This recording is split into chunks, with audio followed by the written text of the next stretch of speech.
ہمارا ٹاپک پہنچا تھا اور بہت ہی امپورٹنٹ ٹرننگ پوائنٹ ہے جو رسول اسلام کی ہجرت کی طرف لے کے جاتا ہے ہمیں. اس سے پہلے ایک بہت ہی اہم واقعہ 12ویں بعثت یعنی پیغمبر اکرم کی ایج جب 52 سال کی تھی, اس میں ایک بہت ہی اہم واقعہ پیش آیا کہ جس کو ہم معراج کے نام سے جانتے ہیں. معراج کیا تھی اور معراج کے معنی کیا ہوتے ہیں؟ معراج کے معنی ہوتے ہیں کہ بلندی تک جانا, بلندی تک پہنچنا. عروج سے یہ بنا ہے, عروج کے معنی بلندی پر جانا. تو یہ کون سی بلندی تھی جو پروردگار عالم نے پیغمبر کو دی؟ اب جب تاریخ کا آپ مطالعہ کریں گے تو آپ کو محسوس ہوگا, خود ہمارے یہاں بھی ہے, اور میں بار بار یہ اس لیے کہہ رہا ہوں کیونکہ اعتراض نہ ہونے پائے کہ ہم باتیں صرف اپنی کتابوں کی کریں. اس میں ایک چھوٹا سا سوال ذرا سا کرنا چاہوں گا کہ جو کہ معنی ہے فراز اور معراج میں کیا ڈفرینس ہے؟ کیونکہ فراز کے معنی بھی بلندی ہے اور معراج کو بھی جیسا کہ آپ نے بتایا اس کو. معراج کے معنی ہوتے ہیں نیچے سے اوپر کی طرف جانا, عروج اسی سے کہتے ہیں, یعنی آدمی نیچے ہے اوپر کی طرف جائے گا. فار ایگزامپل آپ نے سیڑھی لگائی, آپ نیچے سے اوپر کی طرف اسٹیپ بائی اسٹیپ جا رہے ہیں, اس کو کہیں گے معراج. تو بلندی کے کئی مرحلے ہوتے ہیں, ان میں سے چونکہ عربی زبان اتنی بڑی زبان ہے اور ہر لفظ اپنے اندر ایک معنوں کا سمندر لیے ہوتا ہے, تو ہم کنڈیشن کے اعتبار سے معنی کر سکتے ہیں. تو یہ ان میں سے ایک معراج ہے. اب جو قصہ تاریخ کے اعتبار سے میں آپ کی خدمت میں عرض کروں وہ یہ ہے کہ پیغمبر اکرم کو پروردگار عالم نے جناب جبرائیل کو حکم دیا کہ جاؤ براق لے کر پیغمبر کی خدمت میں. جناب جبرائیل حاضر خدمت ہوئے اور پیغمبر اکرم کو براق پر تشریف رکھنے کو کہا. پیغمبر بستر سے اٹھے, براق پر تشریف رکھی, اور اس کے بعد اب جو سفر معراج قرآن مجید بیان کرتا ہے. بسم اللہ الرحمن الرحیم. سورہ اسراء کی اسٹارٹنگ ایسے ہی ہے. یہ مدینے میں ان کے ساتھ ہے, مکے میں ان کے ساتھ, مکے سے جناب جبرائیل لے کر آئے تھے. جبرائیل لے کر آئے تھے. چونکہ وہ براق عام براق تو نہیں تھا کہ جسے ہم اور آپ سمجھ رہے ہیں کہ جو زمین پر چل رہا ہو. ملک لے کر آیا ہے تو وہ فضائی براق ہوگا, ہوا کے سفر طے کرنے والا براق ہوگا. تو اب قرآن مجید جو بیان کر رہا ہے, بسم اللہ الرحمن الرحیم, سبحان الذی اسریٰ بعبدہ لیلا من المسجد الحرام الی مسجد الاقصی. بابرکت ہے وہ ذات کہ جو لے گئی راتوں رات اپنے بندے کو. اسریٰ بعبدہ لیلا من المسجد الحرام الی مسجد الاقصی. مسجد حرام یعنی خانہ کعبہ سے, مسجد اقصی یعنی آپ کے بیت المقدس کی طرف, جو فلسطین یروشلم میں ہے آپ کے, مسجد اقصی کی طرف لے گئی. اب جو سفر بیان ہوتا ہے وہ کیا ہے سفر؟ کہ پیغمبر اکرم روایت کے اعتبار سے مکہ مکرمہ سے نکلے, خانہ کعبہ سے نکلے, وہاں سے پھر پیغمبر اکرم مسجد اقصی کی طرف روانہ ہوئے. مسجد اقصی میں آنے کے بعد پیغمبر نے یہاں بھی نماز پڑھی, اور یہ مسلمانوں کا پہلا قبلہ تھا کہ جس طرف نماز پڑھی جاتی تھی. خانہ کعبہ کو پروردگار نے بعد میں قرار دیا ہے, پہلا قبلہ یہ تھا جس کی طرف نماز پڑھی جاتی تھی. پیغمبر اکرم وہاں تشریف لے گئے, وہاں سے جناب جبرائیل بیت المعمور کی طرف بلندی کی طرف لیتے چلے گئے, اور وہاں سے قاب قوسین کی منزل تک پیغمبر اکرم اس سے پہلے سدرۃ المنتہا پر پہنچے, اور یہاں پر اب جناب جبرائیل ٹھہر گئے. پیغمبر سے کہا آقا آپ تشریف لے جائیں حضور. کہا کیا جبرائیل چلو ساتھ میں؟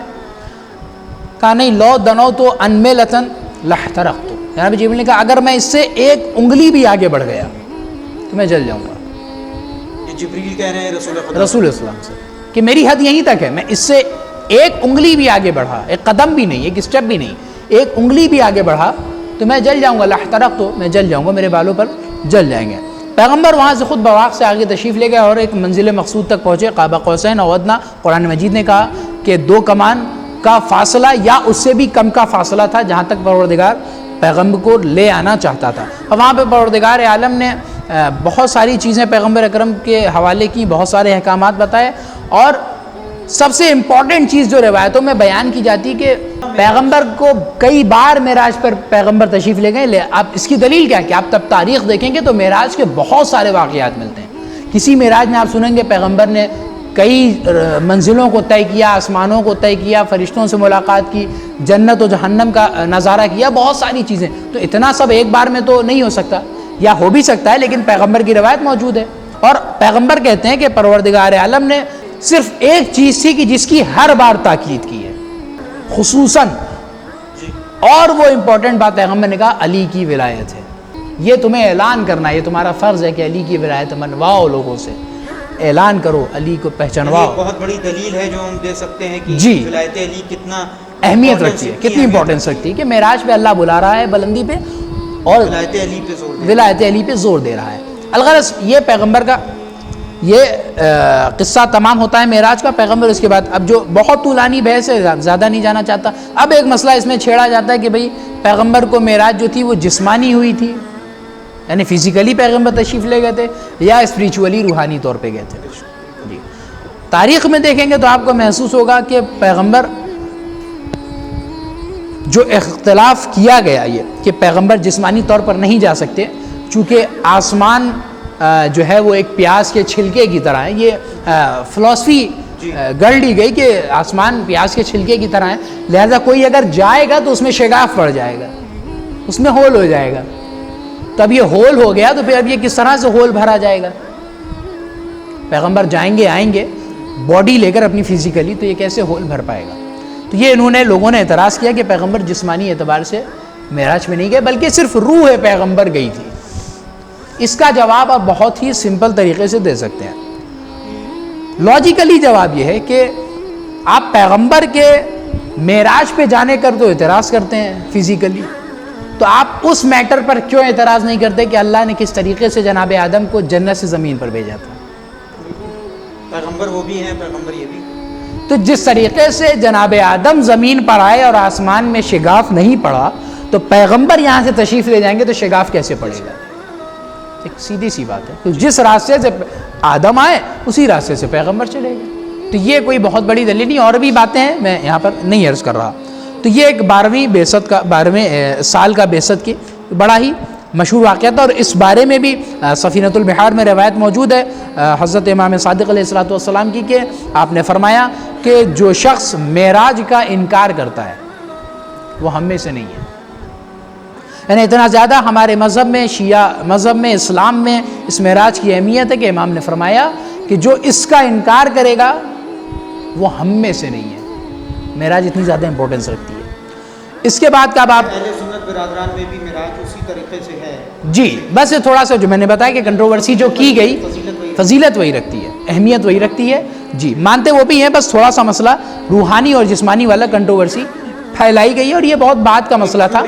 ایک تھیوری ہے، اور یہ تقریباً 7ویں ہمارے یا 8ویں امام کے دور سے یہ یونانی فلاسفرز کے ذریعے سے یہ دین میں داخل کی گئی. پہلے یہ فلسفہ نہیں تھا. جی یہ داخل کی گئی ہے اسلام کے کو غلط ڈائریکشن دینے کے لیے، پیغمبر کی فضیلت کم کرنے کے لیے. خیر، تو اب آتے ہیں ہم، یہ 12ویں بعثت کی بات ہے. اس کے بعد اب آتا ہے مسئلہ بہت اہم جو میں نے کہا تھا ٹرننگ پوائنٹ ہے، کہ اتنی تیزی سے اسلام پھیل رہا تھا تو کافروں کے بہت زیادہ کھٹک رہا ہے. خیر، اب یہ ٹرننگ پوائنٹ یہ تھا کہ کفار نے یہ طے کیا کہ ہمیں جو ہے وہ ایک آدمی یا 2 آدمی قتل کریں گے محمد کو، تو باقی قریش جو ہے قصاص لیں گے. تو ہم ایسا کرتے ہیں کہ کمیونٹی بناتے ہیں، قریش کے ہر بڑے آدمی کو شامل کرتے ہیں اس میں، اور اس کے بعد پیغمبر کو قتل کر دیں گے، تو لہٰذا کوئی آواز بھی نہیں اٹھ پائے گی کہ پیغمبر کو قتل کر دیا گیا، قصاص کرنا ہے. انہوں نے ایک لشکر، ایک گروہ تیار کیا، کمیونٹی تشکیل دی. اس کے بعد اب یہ ہجوم کرنے کے لیے پیغمبر کے گھر پہ آئے. یہ واقعہ ہے 14 بعثت کی 14 سال تھے، یعنی پیغمبر کی 54 سال کی عمر ہے، اور یہی وہ معاملہ ہے کہ اب پیغمبر کو ہجرت کرنی ہے، مکے سے مائیگریٹ کرنا ہے مدینے کی طرف. پیغمبر اکرم کو خبر مل چکی ہے کہ کفار محاصرہ کر رہے ہیں. انہوں نے محاصرہ کر لیا، گھر کو گھیر لیا، تلواریں کھینچ کر پیغمبر کے گھر کے باہر سب کھڑے ہیں کہ قتل کرنا ہے آج یہ جب رات میں سوئیں گے. پیغمبر نے اپنے بستر پر مولا کائنات سے کہا کہ یا علی تم میرے بستر پہ سو جاؤ، اور تمہارے سونے سے اور صبح اٹھنا تو یہ جو امانتیں میرے پاس ہیں، ان امانتوں کو کافروں کے جو ہیں ان کو لوٹا کر فلاں فلاں کی یہ امانتیں دے کے میرے پاس آ کر مل لینا ہم سے. اب مولا کائنات نے ایک سوال کیا کہ یا رسول اللہ یہ بتائیں کیا میرے سونے سے آپ کی جان بچ جائے گی؟ پیغمبر نے کہا بالکل، تم صبح یہ امانت دے کر واپس آ جاؤ گے. اب چونکہ اتنا اطمینان تھا مولا کائنات کو، اب یہاں پر آپ جملہ سنیں علامہ شبلی نعمانی کا، ہم لوگوں کا نہیں ہے، سیرت النبی ان کی کتاب ہے، اہل سنت کے بڑے معتبر محدث ہیں. انہوں نے لکھا کہ مولا کائنات جانتے تھے کہ آج یہ جو بستر پیغمبر ہے یہ قتل گاہ ہے، کیونکہ اتنے لوگ تلواریں کھینچ کے بیٹھے ہیں. یہ ہمارے اہل سنت بردرز کی کتاب میں ہے. یہ علامہ شبلی نعمانی یہ لکھ رہے ہیں، یہ وہی جملے ہیں کہ علی جانتے تھے کہ یہ ہماری قتلگاہ بن جائے گا آج کا بستر، لیکن اتنے اطمینان سے سوئے. اور ایسا یہ جملہ مولا کائنات کا مشہور ہے کہ جو نیند مجھے شب ہجرت آئی ویسی نیند کبھی نہیں آئی. تو علامہ شبلی نعمانی کہتے ہیں کہ علی اس قتلگاہ جیسے بستر پر بھی ایسے سو رہے تھے کہ جیسے کوئی پھول کے بستر پہ سو رہا. یہ وہی عقیدہ ہے جو جناب ابو طالب کا تھا، جو آپ نے ایلیفینٹ کی اسٹوری جی سیم عقیدہ اللہ کا جی کے پاس کہ جو عبد المطلب کا بلیف تھا وہی بلیف مولا کائنات کا. کیوں بلیف تھا؟ کہ رسول کہہ چکے تھے کہ صبح تمہیں امانت دینی ہے. یہ جملہ مولا کائنات کے لیے اتنا اہمیت رکھتا تھا، اسی سے علی سمجھ گئے کہ صبح تک میں زندہ رہوں گا. نہیں رہتا تو پیغمبر نہیں کہتے کہ تمہیں امانت دینی ہے صبح. اسی بات پر مولا کائنات سو گئے پیغمبر کے بستر پہ. اب ظاہر سی بات ہے، اب آپ یہاں پر ذرا سا غور کریں کہ پیغمبر کے بستر پہ مولا کائنات سو گئے ہیں، کافر باہر تاک میں ہے اور اس چکر میں ہے کہ محمد اندر سو رہے ہیں. اب آپ سوچئے کہ سو علی رہے ہیں، بستر محمد کا ہے، پیغمبر کا ہے، سو علی رہے ہیں، لیکن کافر یہ سمجھ رہے ہیں کہ محمد سو رہے ہیں. تو کتنا زیادہ مولا کائنات پیغمبر سے شباہت رکھتے تھے ہر اعتبار سے. اب آپ سوچیں پیغمبر کا جسم معمولی جسم نہیں تھا، نورانی شخصیت ہے. تو گویا علی کا جسم بھی پیغمبر سے مماثلت رکھتا تھا. تو نیابت تبھی تو ہوگی جب بالکل ایک جیسا ہو. کیوں کہا جائے کافر کیوں رات بھر انتظار کرنا ہے کہ جو صبح جیسے ہی اٹھیں گے ان کو مار دیں گے. اب یہ پیغمبر، اب بعض روایتوں کے مطابق ہاتھ میں مٹھی میں آپ نے خاک لی اور وہ کافروں کے درمیان اڑاتے ہوئے پیغمبر گزر گئے، لوگوں کو بھنک تک محسوس نہیں ہوئی. اب ایک انٹرسٹنگ بات یہ آ رہی، پیغمبر گزر رہے تھے اور جا رہے تھے بچتے ہوئے مکے کی گلیوں سے کہ پیغمبر نے محسوس کیا کہ پیچھے کوئی آ رہا ہے. تو پیغمبر نے یہ گمان کیا، پیغمبر کو یہ لگا کہ کوئی دشمن آ رہا ہے، کوئی مشرک پیچھے آ رہا ہے، کوئی کافر آ رہا ہے. ظاہر سی بات ہے دشمن تاک میں سے ہی ہو سکتا ہے کوئی پیچھے آ گیا ہو. تو پیغمبر نے اپنی چال اور تیز کر دی اور اسی تیز چلنے کے چکر میں پیغمبر کے پتھر سے ٹھوکر لگی اور آپ کے انگوٹھے سے خون نکلنے لگا. اب جب پیغمبر پیچھے مڑے تو دیکھا مسلمانوں کے پہلے خلیفہ تھے.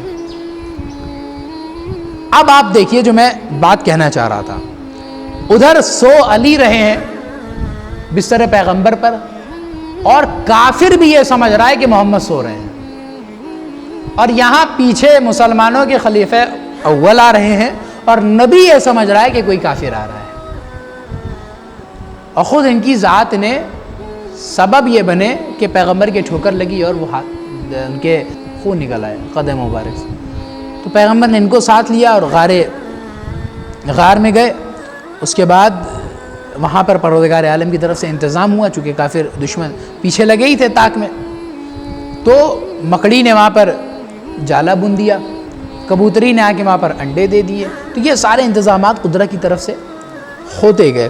تو اب یہاں پر یہ ساتھ میں تھے پہلے خلیفہ رسول اللہ کے ساتھ، مولا کائنات وہاں سو چکے ہیں. اب ادھر کا جو تاریخ قصہ بیان کرتی کہ صبح ہوئی تو لوگوں نے دروازہ ڈھکیلا، توڑا، اندر داخل ہوئے تو دیکھا بستر پہ علی ہیں. اب مولا کائنات یہاں پر تلوار کھینچے کھڑے ہو گئے. اب آپ سوچئے مکہ، پورا مکہ محمد اور علی کے مخالف ہیں، اس کے باوجود علی اکیلے کھڑے ہیں تلوار کھینچے ہوئے. اب آپ ہمت دیکھیے، شجاعت دیکھیے، اور ابھی کیا عمر ہے مولا کائنات کی. تو اب یہ لوگ پیچھا کرتے کرتے، خیر اب یہ ایک شخص پہنچا بھی سراقہ نام کا اس غار تک، اور وہاں پر جیسے ہی غار میں وہاں پر ایک سانپ بھی دکھا تو پہلے سانپ رونے لگے. تو پیغمبر نے کہا کہ بھئی روتے کیوں؟ اللہ ہمارے ساتھ ہے، ان اللہ معنا، اللہ ہمارے ساتھ ہے، رو کیوں رہے ہو؟ اب نہیں پتا کہ یہ رونے کے ذریعے سے کیا درشانا چاہ رہے تھے، یہ کیا بتانا چاہ رہے تھے. چونکہ باہر ایک شخص بھی تھا کہ جو ان کی طاق میں تھا، جسے محسوس ہو رہا تھا کہ باہر اندر پیغمبر ہوں گے.